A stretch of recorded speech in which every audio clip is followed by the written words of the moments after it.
Alhamdulilladzi arsala rasulahu bil huda wa dinil haq liyudhhirahu 'ala dini kulli wa kafa billahi syahida. Asyhadu an la ilaha illallah wahdahu la syarikalah wa asyhadu anna Muhammadan abduhu wa rasuluh.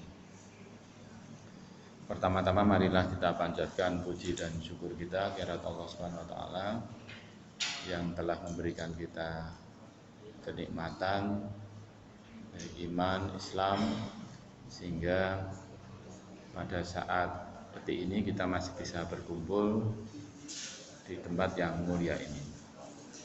Yang kedua, saya ucapkan terima kasih kepada pengurus pemuda Muhammadiyah ya, pengurus pemuda Muhammadiyah yang kemarin saya dihubungi pada waktu Forum Saudagar Muhammadiyah. Terus disodori satu tema tentang kegiatan usaha yang saya kerjakan. Saya hanya disodori sebuah ya mungkin sedikit, kalau dikatakan resume juga tidak. Intinya usaha itu punya implikasi sosial terhadap ekonomi keumatan, kurang lebih seperti itu.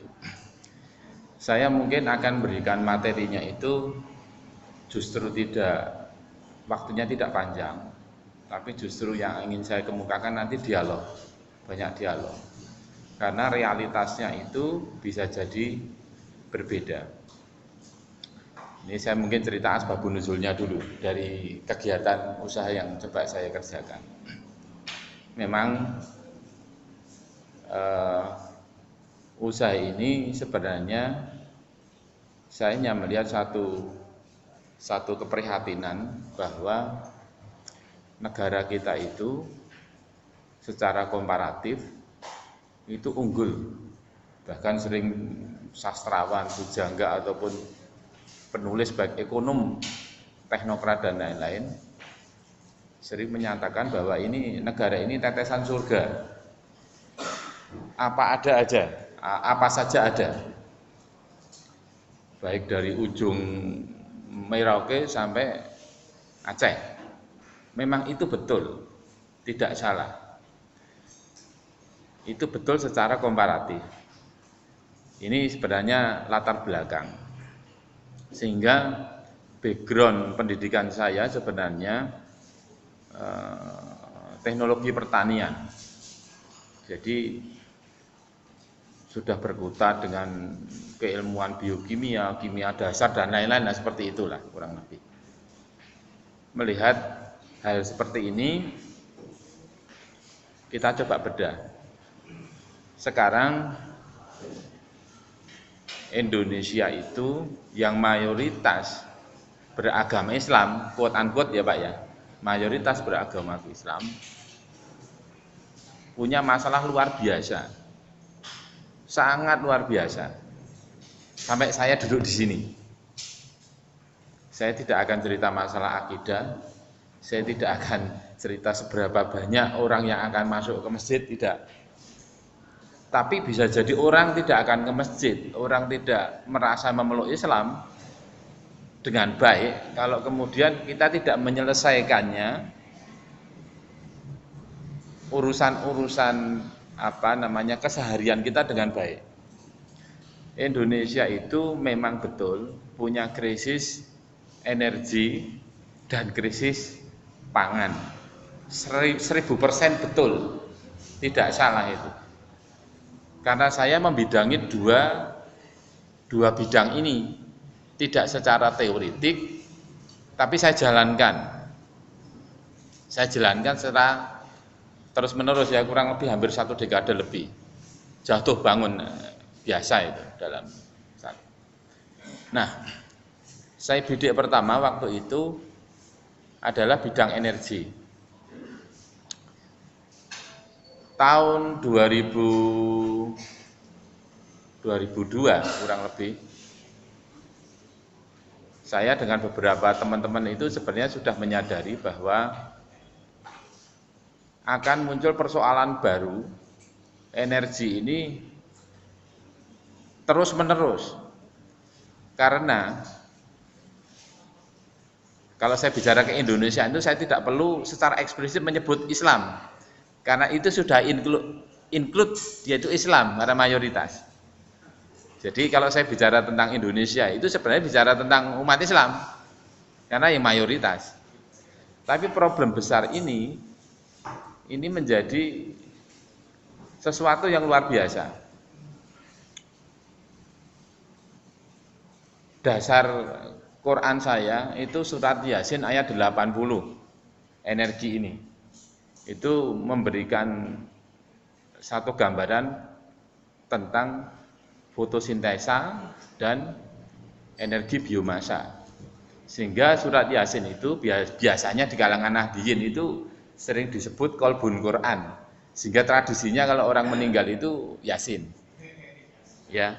Tapi kita tidak melihat seperti itu, kita lihat. Tapi dari perspektif epistemologinya, kenapa kok dia dijadikan jantung Islam? Ternyata di situ bercerita tentang energi.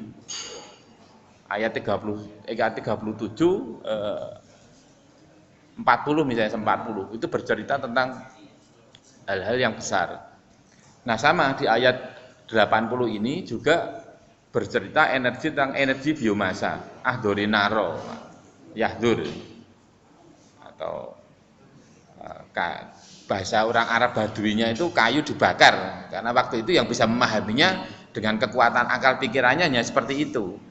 Tapi itu bercerita tentang fotosintesa. Artinya apa? Negara kita ini terletak di tengah-tengah Khatulistiwa dan hampir 12 jam lebih terkena sinar matahari. Berarti kita mendapatkan suplai energi yang luar biasa dibandingkan kalau kita itu ke negara-negara subtropis maupun negara-negara yang ada di Eropa. Artinya ada kelebihan energi sebenarnya. Tapi faktanya kita itu kurang.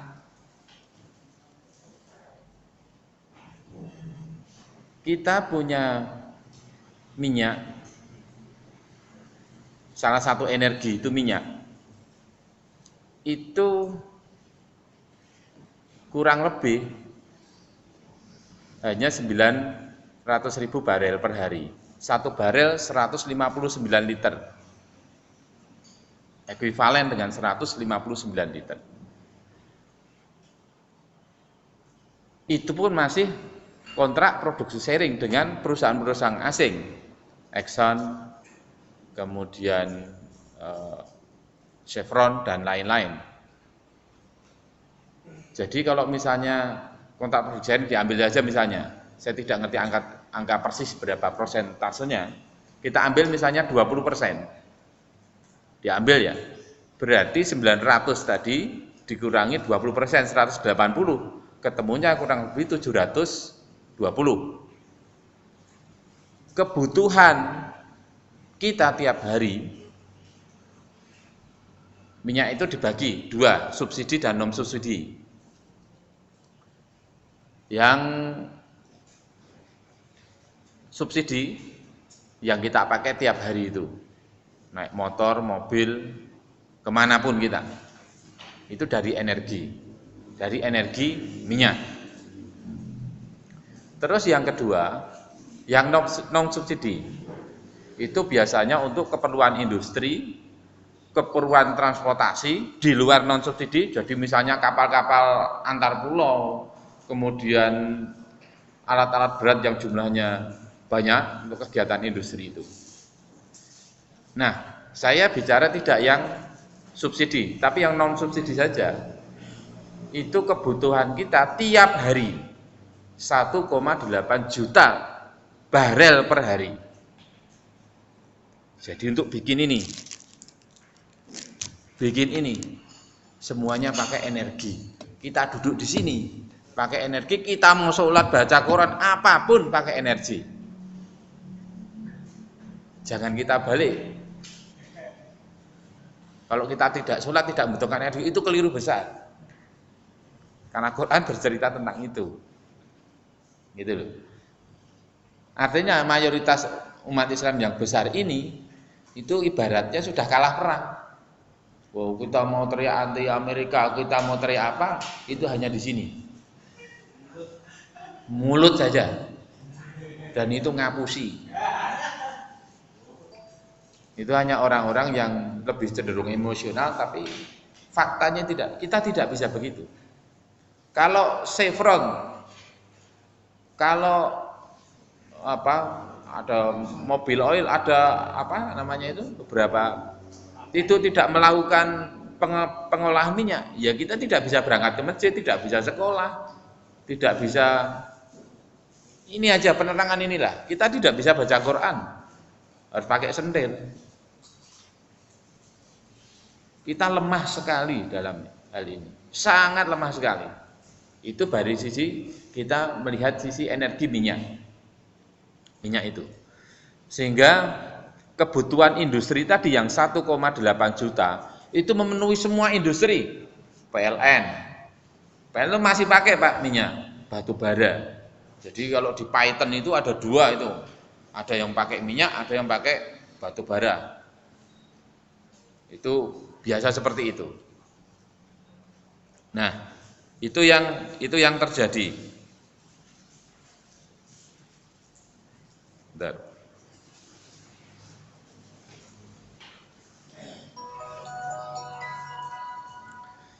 1,8 juta barel ini itu setiap hari loh. Setiap hari.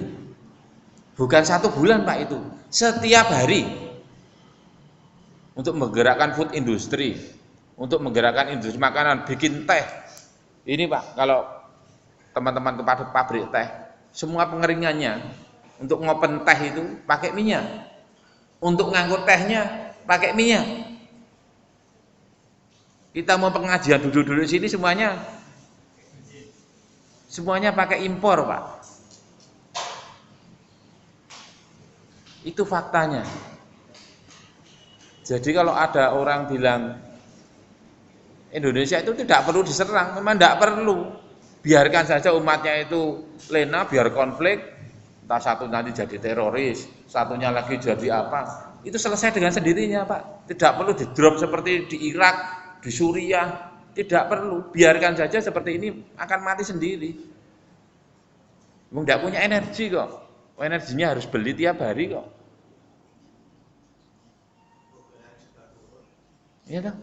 Tidak bisa, kita tidak bisa seperti ini terus. Nah, ini problem yang luar biasa. Sehingga kemudian disinilah keprihatinan ini memang tidak bisa, saya secara pribadi tidak bisa hanya kita pendam saja, mungkin mengumpat-ngumpat, tidak. Saya bercoba untuk melakukan inovasi dari hal yang kecil. Awalnya saya hanya bicara tentang konsep teoretik ini kemana-mana. Dipanggil di Jarum, panggil di beberapa industri besar-besar itu. Tapi ya hanya sebatas dapat reputasi, nama, paling hanya honor kalau ngomong aja gitu loh. Paling banter hanya ngomong, wah ini intelektual bagus, paling dapat itu. Saya mikir-mikir Kanjeng Nabi kelihatannya nggak kayak gitu melakukan itu. Dia Kanjeng Nabi ya jahit sendiri pakaiannya, bahkan jualan sendiri di usia sebelum menjadi Nabi. Jadi memang harus berbuat. Akhirnya saya coba buat satu formulasi, karena memang keahlian saya salah satunya membuat formulasi. Untuk ini itu harus apa, untuk ini harus apa. Saya buat formulasi satu energi alternatif itu yang kira-kira bisa dikerjakan orang yang bahkan tidak sekolah sekalipun. Kalau saya waktu itu saya sampaikan ini kepada adik-adik mahasiswa, nggak bakalan kerja Pak, karena orientasinya lain. Kita lihat misalnya di Muhammadiyah, saya tidak bisa kerja. Jadi harus cari betul-betul orang yang hidupnya itu susah, tidak mampu kompetisi dengan dunia di luar, orang-orang pinggiran, orang-orang marginal. Bertato dari sampai sini. Itu saya tidak melihat, itu tidaklah, itu hanya karena tidak ngerti, dan ya biarin saja, tidak apa-apa. Diajak kerja dulu saja.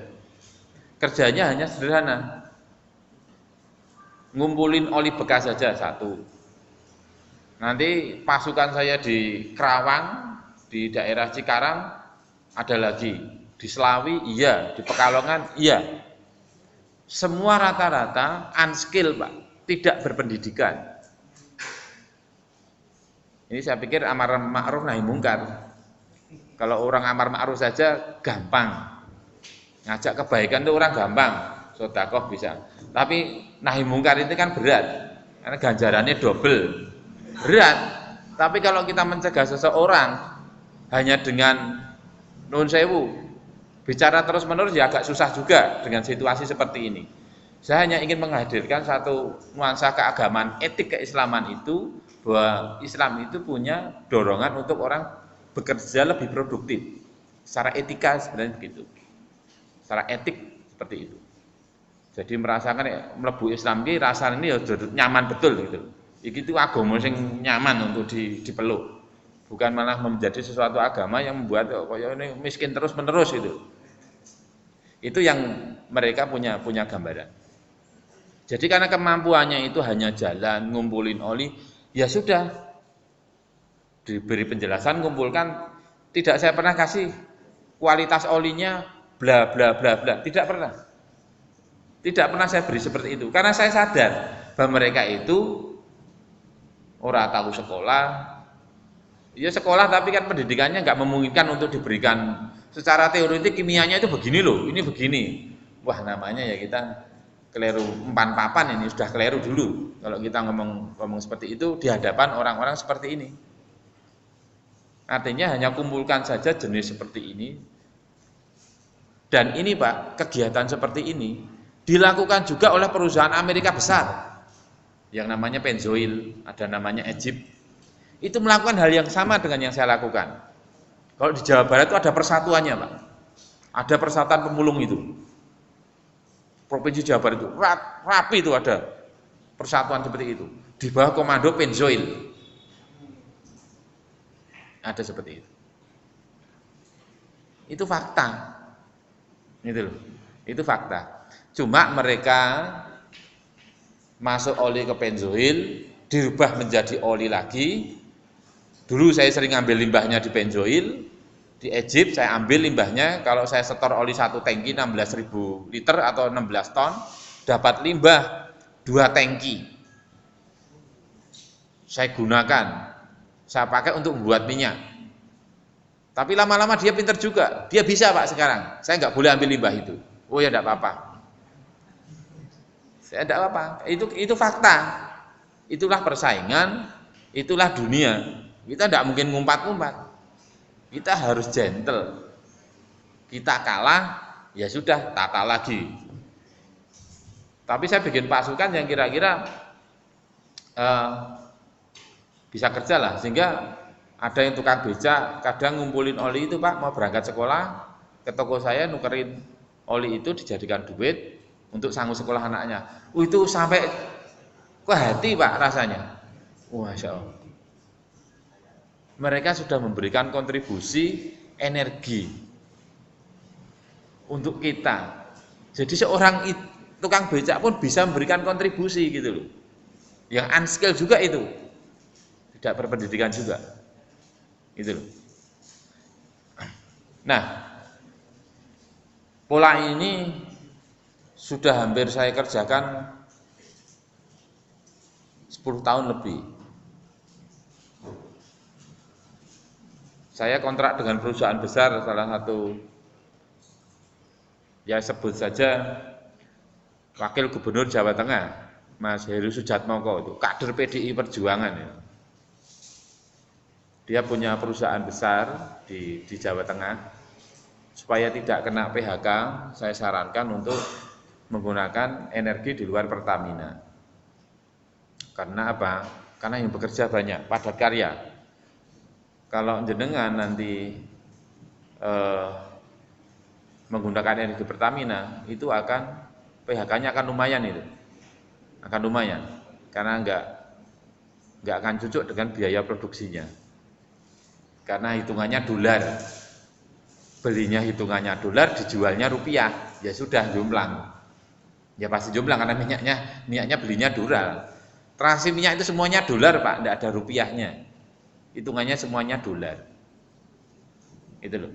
Jadi kurang lebih sekitar 3 juta hampir 4 juta liter selama 1 tahun. Yang ngumpulinnya mereka-mereka yang pemulung-pemulung kecil-kecil itu. Saya buat satu formula yang kira-kira untuk ini. Misalnya oli bekas saya butuhkan misalnya dari total kebutuhan energi itu 40%. Kurang lebih ya sekitar 1,2 juta liter setiap tahun. Dan itu bisa mereka penuhi. Ada yang 1 drum, ada yang 2 drum, ya seperti itu sajalah, sederhana. Dakwahnya sederhana. Kalau oli sampai dibuang ke tanah, kita tidak akan bisa makan dari tanah yang dibuang ke oli itu, yang kena oli itu, tidak bisa menghasilkan tanaman, itu umurnya kurang lebih 25 tahun, Pak. Tanah itu tidak bisa produktif selama 25 tahun. Wes kira-kira ya seprapat umure, ya mbok seprapat 30 Gusti Allah boleh ngerti gitu. Itu seperti itu. Jadi banyak hal perilaku kita itu yang kadang-kadang tidak match antara ibadah mahdohnya dengan muamalahnya, itu kadang-kadang ora nyambung, bahkan jungkir balik enggak karu-karuan itu. Saya lihatnya seperti itu. Ya kejadiannya di energi seperti ini. Itu loh. Kita kekurangan ini tapi kita tidak sadar. Satu. Nah, ini yang sebenarnya hanya sedikit pola saja dari salah satu ini. Kita bisa berdakwah berjamaah seperti ini. Mereka juga bisa, satu sisi saudara-saudara kita bisa punya penghidupan, dia bisa menyekolahkan anaknya dengan baik, yang dulunya hanya kerjaannya minum-minum juga sedikit banyak berhenti, karena ternyata saya juga bisa bekerja dengan bidang seperti ini. Kan sederhana sekali itu, bawa dream keliling, kadang pakai sepeda motor, kadang kalau di sini kan di jalan itu pakai pickup itu, orangnya kan namanya oli bekas kan tahu Pak sendiri tuh, orangnya wajahnya bulat belepotan gitulah kalau di pinggir jalan. Ya kalau kita sebagai kader Muhammadiyah kadang-kadang kalau usahanya kayak gitu-gitu yang kotor-kotor kan banyak nggak mau Pak. Banyak, jadi usahanya salon, yang bersih-bersih lah pokoknya. Padahal itu tidak menyentuh hal-hal yang substansi. Grand design kita itu tidak sentuh. Nah, itu satu hal yang saya hanya cerita bukan di oli bekasnya, tapi satu pola. Nah, komunitas ini akhirnya ini terbentuk satu komunitas tersendiri. Dia antar mereka bisa saling bantu, kemudian cash flow finansialnya juga bergerak dengan baik. Sampai rata-rata di Jogja aja Pak, itu 1 minggu, tokonya kecil Pak, di Pasar Telo saya itu di sebelah selatan Pasar Telo itu kecil tokonya, enggak besar, kecil. Tapi omset 1 bulan 600 juta Pak. Dari mereka itu 600 juta. Setiap minggu berarti mereka setor ke saya itu kurang lebih 24 ribu liter. Hanya di satu outlet gerai itu saja. Luar biasa loh. Nah, kita hanya bercerita dari sisi kita punya energi. Dan energi itu terbagi dari berbagai macam. Ada minyak, ada gas. Minyak pun dibagi energi, ada biomasa dan lain-lain. Itu salah satu hal yang harus kita sadari. Mereka ngambilnya juga dari toko Cina, yaitu dari bengkel itu punya orang Cina. Orang Cina itu di tempatnya itu kecil, tapi dia menguasai duit. Kita mau apa? Idul Fitri juga pergi ke tempat orang Cina. Ya kan? Bahkan mereka sampai bahan-bahan raw material pertanian itu seperti jagung, beras, Cina bermain. Untuk pakan ternak itu bermain.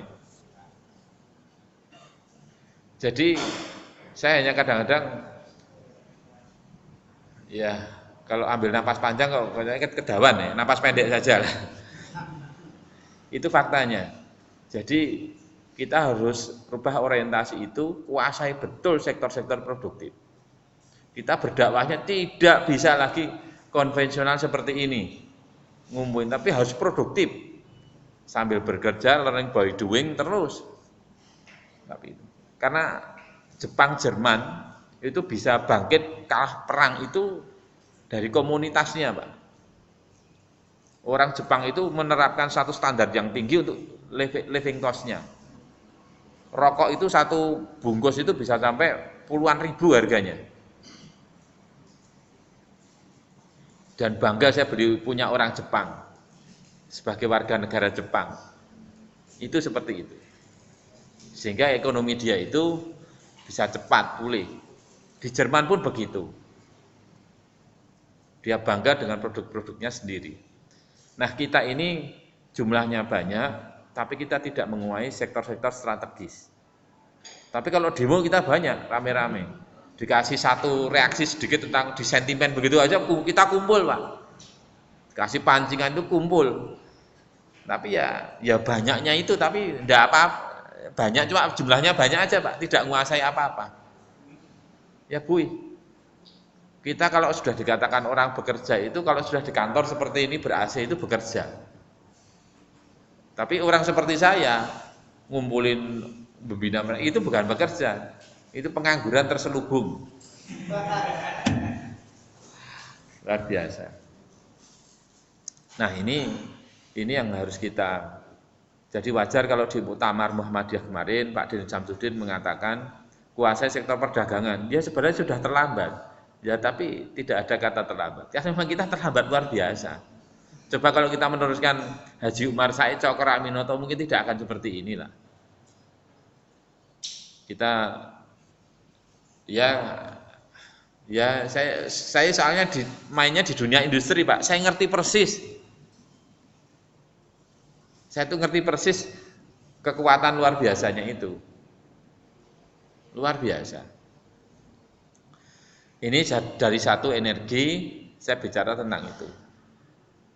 Di pangan, di peternakan, saya punya pengembangan sapi. Saya juga polanya sama, Pak. Bikin satu formula pakan yang itu juga bisa menggerakkan warga sekitar. Sederhana saja, saya punya ternak itu di Desa Muhammadiyah Dagen, Sumberhayu, Moyudan. Itu Desa Muhammadiyah itu. Tapi yang namanya Nun Sewu, yang namanya damen itu dibuang saja, bakar dibuang. Jadi saya di sana pertama ya digeguyu itu ya, tapi tidak apa-apa lah. Yaitu warga kita. Karena dianggapnya kalau mencari damen itu mungkin peluangnya masuk surga nggak ada mungkin ya. Berat itu kalau itu dibakar pun kita sudah merusak. Udah ngerti ilmunya diobong, wis mubadir, ngerusak, itulah kita. Kita kumpulan kayak saya, ning masjid seperti itu. Tapi perilaku kita itu luar biasa. Saya bingung saya sendiri itu bingung biasanya. Ya karena apa ya? Kita tidak merasa bersekolah tinggi-tinggi ini. Ya orientasinya jadi lain gitu loh. Ya, kalau seperti saya ke teknologi pertanian seperti ini, nanti orang katakan terlalu idealis. Saya jawab tidak, ternyata bisa. Ya memang perlu kesungguhan yang sungguh luar biasa. Damen itu kalau mau dibuat bensin, etanol bisa.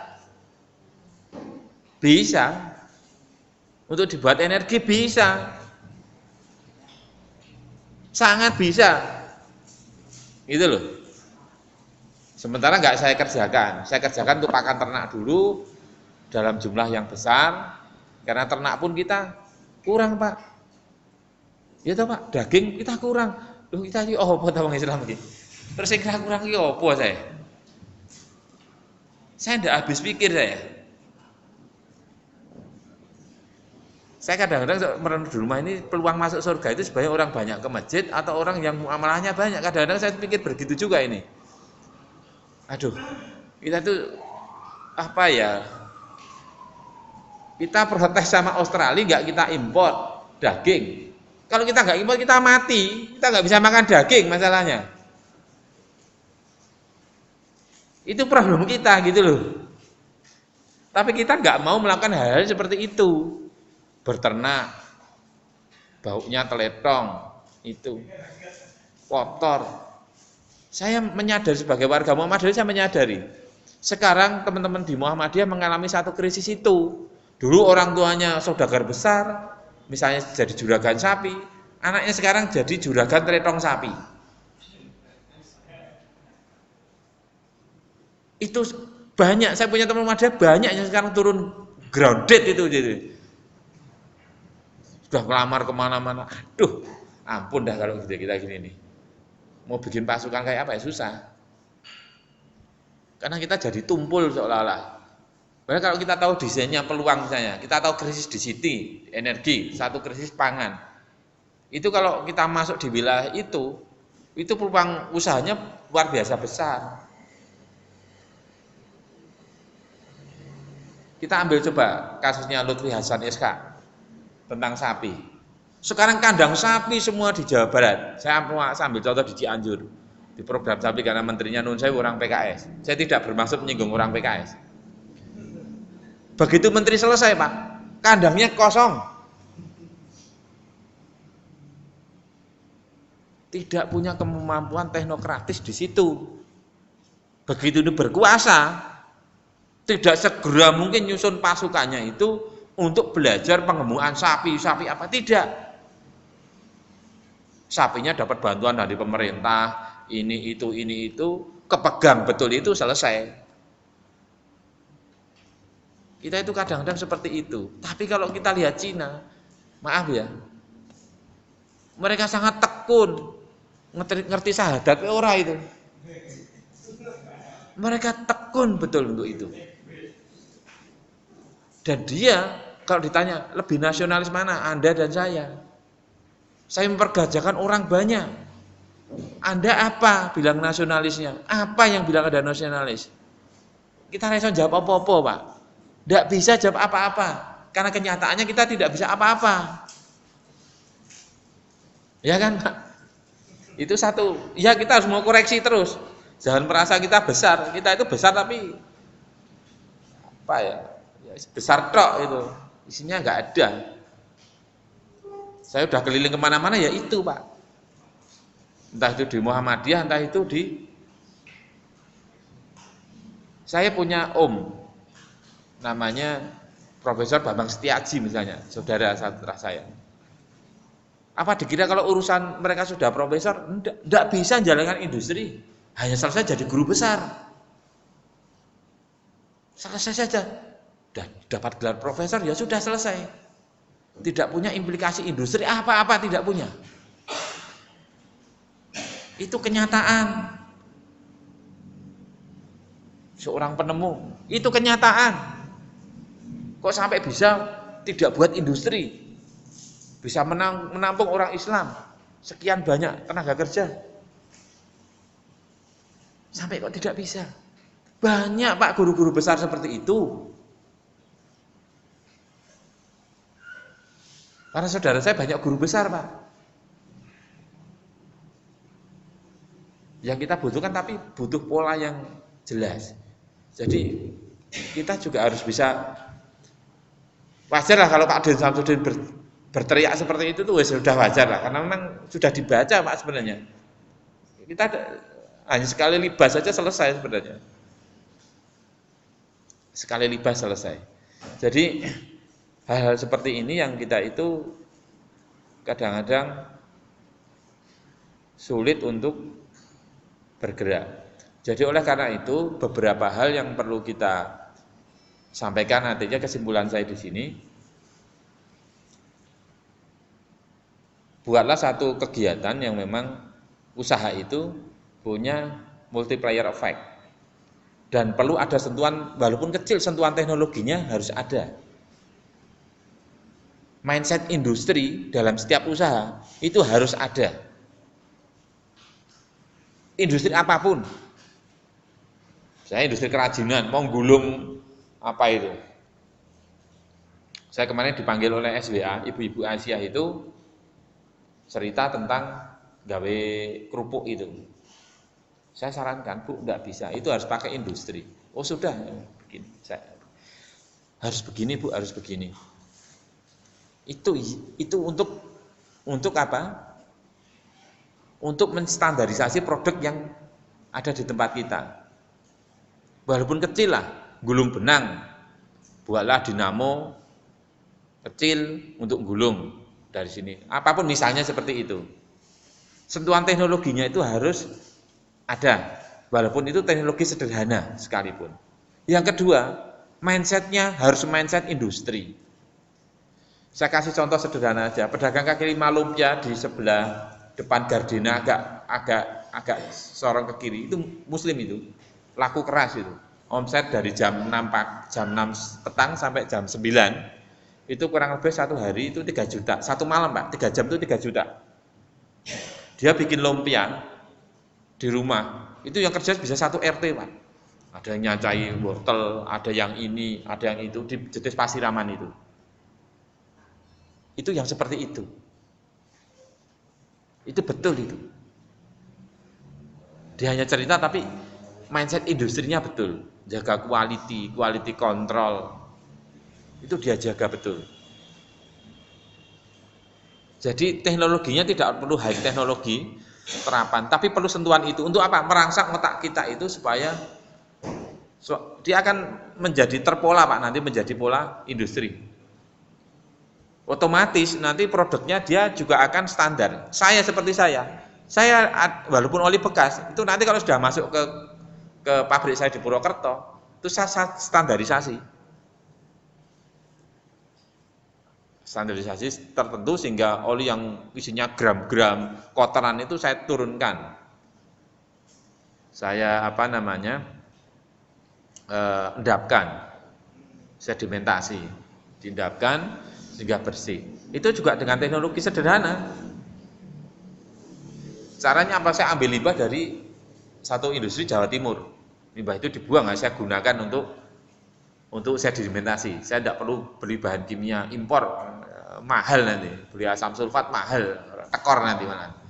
Kita nggak perlu. Jadi satu industri itu saya gunakan limbah untuk taruh sama limbahnya, selesai kita gunakan. Nah, sama dengan industri itu. Tapi usaha yang kita lakukan itu harus bisa multiplier effect, bisa memberikan dampak sosial terhadap paling tidak umat kita yang mungkin tersisihkan satu sisi. Jadi itu penting. Itu penting sekali. Ternyata itu dilakukan industri-industri besar loh. Petrokimia bikin petroganik. Itu kerjanya ngumpulin teletong Pak. Kerjaannya. Tapi dijual jadi pupuk. Petroganik itu. Tiap hari teletong dikerjain. Jadi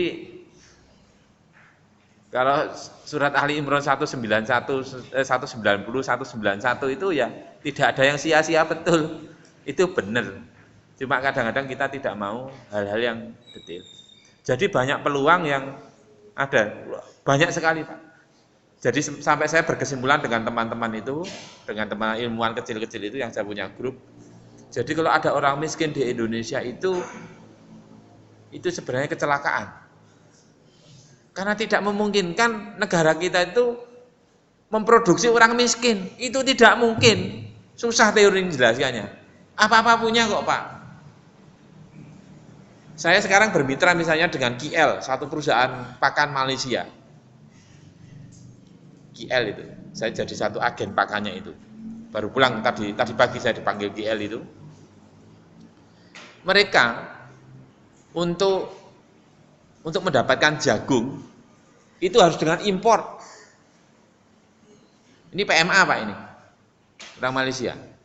Import. Kenapa? Karena petani kita itu tidak bisa memenuhi kuota standarisasi jagung. Susah loh Pak ngatur petani, wong saya 10 tahun dengan petani. Susah petani itu, diatur nggak gampang. Kasih duit ya lari, kasih pupuk bablas tidak bayar. Itu tempat kita. Kasih pupuk harus dosisnya sekian, nggak dipupukkan sekian. Itu yang terjadi. Jadi semua hal yang ada di tempat kita itu memungkinkan untuk secara keekonomian keumatan itu bisa menggerakkan kita. Karena semua hal yang dibuat Pak, misalnya padi itu benih padi itu diciptakan namanya IR, Ciherang, apa Rojo Lele itu diciptakan untuk menyerap pupuk dengan dosis tertentu 25, misalnya 250 satu paket 1 hektar, nanti 100 urea, 150 fosfor SP36, sisanya kalium. Itu Pak, setiap produk itu transgenik itu, benih mutasi gen itu selalu berhubungan dengan industri pupuk. Sama dengan kita, mau merubah bensin jadi gas, itu nggak bisa dengan hanya selesai bikin bioetanol selesai, enggak. Tapi harus dirubah mulai dari yang punya pabrik motor, yang punya pabrik mobil. Karena semua nama minyak itu nama mesin. Semua nama minyak itu tidak ada yang namanya tidak dengan mesin, semua namanya mesin. Itu yang cuma kita tahunya bensin. Diesel mesin. Dari marine fuel oil itu kapal selam, minyak untuk industri. Untuk mesin nozzle putaran rendah. Diesel oil, minyak diesel oil, di atasnya marine fuel oil. Di atasnya lagi namanya solar, nama mesinnya high speed diesel. Semua nama mesin minyak itu. Tidak ada yang nama mesin. Wes. Jadi kalau merubah itu ya merubah di hulunya ya ganti mesin supaya mesinnya sesuai dengan produksi minyak yang kita produksi. Sama Pak, saya itu membuat minyak untuk digunakan mesin yang sudah saya gunakan, saya rancang, saya rekayasa supaya menyesuaikan minyak saya. Jepang membuat Mitsubishi, Toyota membuat diesel itu karena apa? Karena yang tersedia di lapangan kita ini di Indonesia solar diesel. Solar itu punya spek bla bla bla bla. Dan Amerika sudah mengeluarkan namanya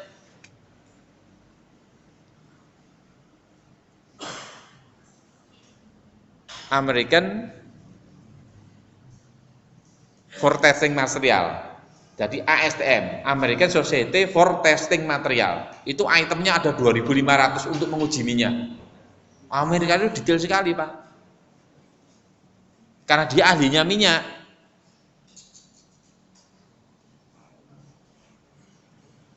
Dia ahlinya pesawat Boeing yang untuk naik haji kita itu. Mereka ahli. Jadi kita itu harus sadar diri gitu aja. Banyak sadar diri aja lah, udah.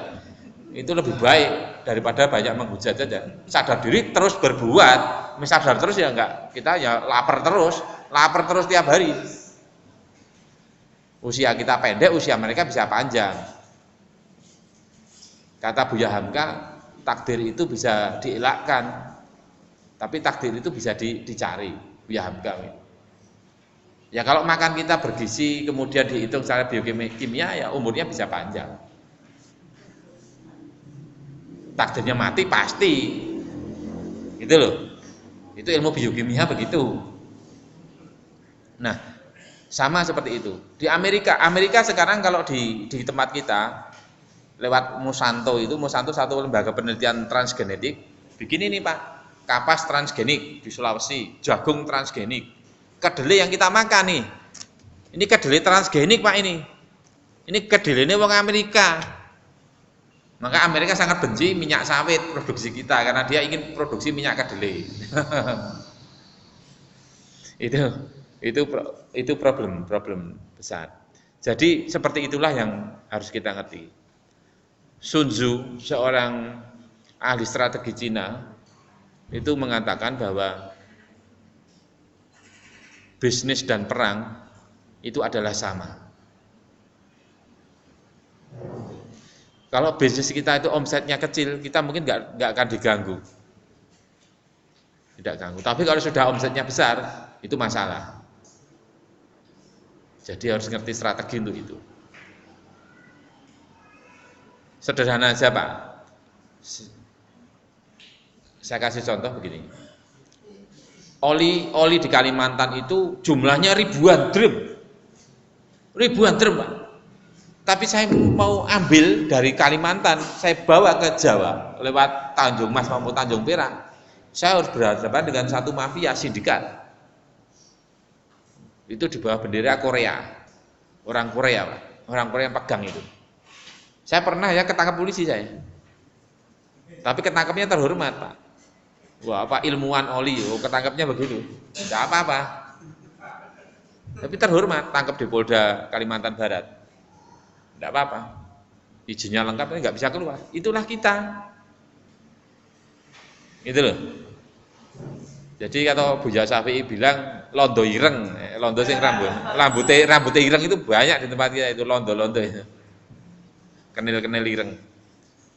Itulah yang terjadi di tempat kita. Jadi inilah sederhana saja jam 9 pas kita